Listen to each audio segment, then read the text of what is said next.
ပဲခူးမြို့စွတောင်းပြည့်စံတော်ရှင်ရွှေမော်တော်စေတီတော်မြတ်ကြီးရင်မြင်တော်ပေါ်မှာဖျားအမှုပြုပြီးဩဝါဒစရိယဆရာတော်ကြီး10ပါးနဲ့တန်ဃာတော်အရှင်သူမြတ်အပေါင်း900တို့ဟာပဲခူးတိုင်းဒေသကြီးအစိုးရအဖွဲ့မှဦးဆောင်မှုဖြင့်အလူရှင်များစုပေါင်းကဧပြီလ12ရက်နေ့မှာစွန်းစံတော်နဲ့လူဝယ်ပစ္စည်းများလောင်းလူခဲ့ကြပါတယ်။တရင်ပြေဆုံးကိုဆက်လက်တင်ပြပေးသွားမှာဖြစ်ပါတယ်ရှင်။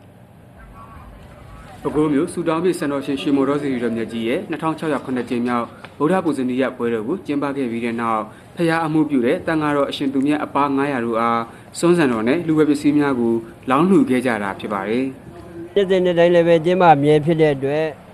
ကျွန်တော်တို့ဒီလိုကျင်းပနိုင်အောင်15-5ရက်ထဲကကြိုတင်ပြင်ဆင်နေရပါတယ်။ဘာလို့လဲဆိုတော့တန်ဃာတော်ပါ900လောင်းလူမှာဖြစ်တဲ့အတွက်အလူဒါနကော်မတီအနေနဲ့ကျွန်တော်တို့တန်ဃာတော်များလိုအပ်ရာပစ္စည်းများကိုဆွမ်းသင်္ကန်းကျောင်းစေးပြည့်စုံအောင်ဆိုပြီးတော့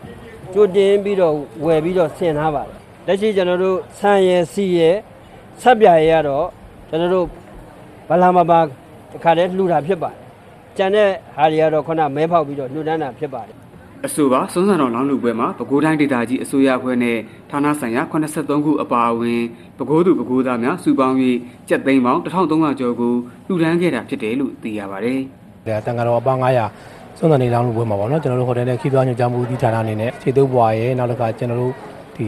တန်ဃာတွေကောင်းဒါရိတ်ဖို့ပေါ့လေကျုပ်ပေါ့လေအမုန်းနဲ့ကျွန်တော်တို့ပစ္စည်းတန်ဖို့စုစုပေါင်း3သိန်းကျော်ဖို့လောက်ကျွန်တော်တို့ဒါလွန်လာပြုလုပ်ခဲ့ပါလားညာ။တဲ့ခါကျဒါထူးမြတ်တဲ့လာပေါ့လေလာဖြစ်တဲ့အချိန်မှာဒါတန်ဃာတော်တွေကိုကျွန်တော်တို့ဒါပဲခူးတိုင်းဒေသကြီးစိုးအဖွဲ့ကနေကြီးမှုပြီးတော့ပေါ့လေဒါရွှေမော်တော်ဘုရားမှာကျွန်တော်ဒါတန်ဃာပါ900ကိုစွန့်စံ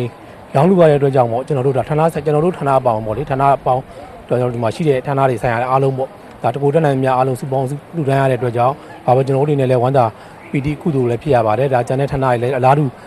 ကျွန်တော်တို့ဒါခံစားရမယ်လို့ကျွန်တော်နားလည်ပါတယ်ဘာပြီးတော့ကျွန်တော်ဒီလိုမျိုးဒါတမိုင်းဝင်ရွှေမော်တော်စေတီတော်မြတ်ကြီးမှာဒီလိုလောင်းလူခွင့်ရတဲ့အတွက်လည်းဝမ်းမြောက်ဝမ်းသာပေါ့လေဖြစ်ရပါတယ်ဗျာမာကအတင်းသူတင်းသားတွေစုပေါင်းပြီးတော့ပေါ့နော်ဆန်ရဲစီရဲစက်ပြအမှုံရဲကြက်သွန်အနီရဲအေးရဲစုစုပါ62သိန်းကျော်ပေါ့နော်လှူဒန်းခဲ့ပါရှင်တကူလာပြည့်နေ့လည်းဖြစ်တယ်ပေါ့နော်ဒီလိုနေ့ထူနေ့ပြမှာတန်ဃာအပန်း900ကိုစုံစမ်းသိလောင်းရတဲ့တော့ပေါ့နော်ဟာတိုင်းမတိဝန္တာပီနီဖြစ်မိပါတယ်အားလုံးစုပေါင်းလှူဒန်းပေးတဲ့တင်းသူတင်းသားတွေကိုလည်းကျေးဇူးတင်ပါတယ်ဒီသတင်းကိုတော့ပဲခူးသတင်းဌာနခွဲကပေးပို့ထားတာဖြစ်ပါတယ်ခင်ဗျာ